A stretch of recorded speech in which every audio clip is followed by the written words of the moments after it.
Toi, tu penses, Charlie, que depuis nos années, effectivement, on va pas faire non plus les vieux cons, et ça, Ouais. mais depuis nos années, le rap pour toi, en tout cas le rap français, et que ce soit même l'américain, a vraiment, réellement changé, et n'a plus du tout cette ossature concrète. Ouais, pour moi, pour moi, il n'y a plus cette essence de représenter quelque chose. Ouais. Là, les mecs, ils peuvent te dire, tu représentes ton quartier, ça veut dire quoi? Que dalle. Tu vois ce que je veux dire? Avant, il y avait ça. Tu sais, l'autre, il vient de Brooklyn, l'autre, il vient de Sarcelles, l'autre, il vient de machin. Il y avait une différence. Ouais. Là, aujourd'hui, ils veulent que tout le monde soit uniforme, que personne ne pense, et surtout, ne dis pas un paix plus haut que l'autre.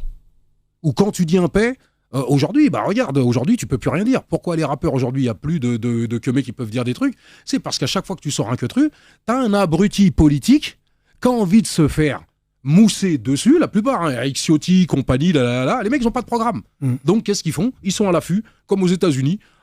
Qu'est-ce qu'il a dit? J'ai fumé l'autre derrière et il rigole plus. On va regarder, hop, le traducteur. Ah, il a buté l'autre et il est mort. Ok, bon, bah, on va essayer de te le mettre en procès, et puis c'est selon tes dires. Et là, c'est ça, c'est tout le temps la même chose. Alors que je leur dis, vous pouvez pas fouiller vos chansons soi-disant d'auteurs, je dirais la chanson française en général, où ça dit absolument rien. Je me lève le matin, je bois mon café. Et pop français. voilà, il y a un moment, nous, en France, on a perdu trop de trucs, parce qu'en vérité, les politiques sont venus taper dans le rap. Pour eux, c'était... Rappelle-toi, quand c'est arrivé au départ, c'était une musique de guignol, musique de singe, fait pour les bamboulas. Après, parce qu'au départ, c'est que les Renois, après, il y avait 2-3 rebeux, mais quand après, ça a été un peu, c'est tant qu'il n'y avait pas un caucasien à l'intérieur, ce n'était qu'une musique de sauvage. Le jour où ils nous ont inventé 2-3 rappeurs Made in France, oh là, c'était pas mal. Ah oui, c'est fantastique. Ah ouais, on pouvait aller chez Michel Drucker. Ah oui, c'est le truc, c'est... C'était déjà de la récup, quoi. Voilà, il y a un mec qui a dit ça, je ne le flatte pas, mais il avait un crâne. Il a dit, ils vont s'approprier notre culture. C'était pas... C'est Booba qui a sorti ça. Ouais. Voilà. Et c'est réel. Ils se sont appropriés notre culture, et aujourd'hui, c'est n'importe quoi. Tu regardes le truc, je dis, la mode qu'ils sont en train de mettre aujourd'hui, tu reviens 35 ans en arrière, tu regardes. C'est une mode de joyeux, je suis désolé. Ce n'est pas... il faut bien mettre les choses en contexte. On nous impose une mode. Aux États-Unis, tu avais un baggies, à un moment, tu t'attrapais une amende. C'est un truc de fou. Ici, aujourd'hui, si t'es un peu large, t'es vu comme quelqu'un qui est pas trop, tu vois, faut être serré, sexy, machin, moulant. C'est sûr que les tendances ont changé. Mais c'est ça, aujourd'hui, on t'impose des trucs.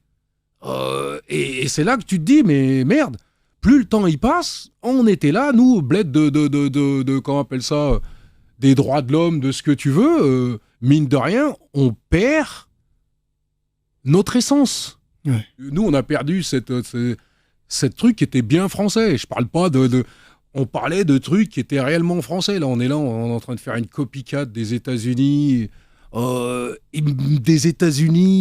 avec l'Angleterre, tu vois. On mélange un peu. Et voilà, quoi. Et en plus, et surtout, qu'est-ce qu'ils disent? Putain, qu'est-ce qu'ils disent ou qu'est-ce qu'ils disent? Que dalle. Mais réellement, que dalle. Il n'y a plus de fond. Je te nique, je te baise, je nique ta grand-mère. C'est cool. Alors tu me lèches les boules? Pas mal. Je suis pas là pour être ni un rebouteux, ni un prof, hein. Mais à un moment, tu dis ça va. Ah, t'avais fait je t'emmerde en même temps, c'est pareil. Ouais, mais je t'emmerde, il faut que t'écoutes dans je t'emmerde ce que je raconte. Tu vois ce que je veux dire? Je dis des vrais trucs qui sont vérifiables aujourd'hui.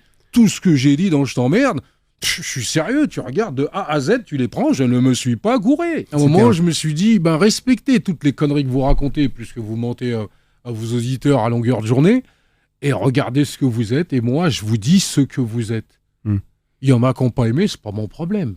Et je le redis toute la journée. Ça avait été efficace à l'époque, ça avait bien fait parler. J'ai dit, voilà, après, toi, tu passes... Après, moi, je suis parti dans le cinoche. Moi, j'en avais rien à foutre de la ZICMU, je l'ai toujours dit. Moi, la ZICMU, pour moi, c'est un terrain de jeu. Mais d'ailleurs, c'est pas l'écriture. J'ai toujours, je me suis demandé Moi, à la vis-à-vis de toi. base, à la base, ce que Dans la j'aime, musique, si c'est pas l'écriture. non, qui c'est kiffe, non plus le cinoche que l'écriture. Le cinoche, mais le problème, c'est qu'on te propose l'histoire. que dalle. Ça. Tu voudrais faire des films qui te ramènent à en faire d'autres. Donc, des choses que tu vas puiser dans toi. Le problème, c'est qu'on te donne que des rôles de Kaira où il n'y a rien à aller chercher là-dedans, ou des rôles qui sont contre-productifs parce que tu es en train d'être soumis, là, mais réellement soumis. Donc, à un moment, tu regardes les gus et tu dis, mais en fin de compte, c'est quoi le délire? C'est dompter la bête pour eux, on a l'impression. C'est Ben juste ouais, dire, mais moi, mais on s'est fait Jean Gabin, quoi. Ouais, mais moi, le problème, c'est que moi, ça me botte pas. Bah ouais, Tu vois, il y a un moment, je lui dis, si j'aime cet art, c'est parce qu'un jour, j'ai regardé un truc où il y avait, c'était un film, c'était la vie de Jean-Baptiste Poquelin, Ariane Pouchkine, un truc qui dure 4 heures, à l'école, moi qui déteste l'école. J'ai trouvé ça fantastique. Ouais. Mais si j'avais su qu'il faut faire tout ce baratin-là, peut-être je me serais ravisé 2 fois. Ouais. Et qu'est-ce qui te plairait, toi, comme rôle, Bah, toi, au cinéma? Des rôles où tu peux montrer une souffrance, des émotions. C'est ça qui te ramène à un prix. C'est ça qui te ramène à un prix. Pas un truc, c'est écrit d'avance où je m'appelle Charles. Il va falloir que je m'appelle Mamadou pour que je sois crédible à leurs yeux. Non. Je ne comprends pas le délire. Pourquoi alors venir en Afrique et avoir évangélisé tout le monde pour que quand tu reviennes là-dedans, les mecs ils t'appellent, ils te cherchent à te mettre des images de Mamadou Babacar. C'est là, pour moi, c'est le grand paradoxe qu'ils ont tout le long. Ils peuvent me raconter tous les baratins qu'ils veulent. Et il n'y a pas de problème. Quand vous écrivez pour Thierry, vous en avez rien à foutre. Même si Thierry, il a même un demi les yeux bridés. Vous arrivez à trouver un truc. Mais dès que c'est un Renoir, il y a un problème. C'est pas de la victimisation, c'est un fait. Voilà. La victimisation, je l'ai toujours dit. Hein. Je suis loin d'être une victime. Hein. Moi, tu m'insultes, crois pas que je vais aller courir au commissariat. Hein.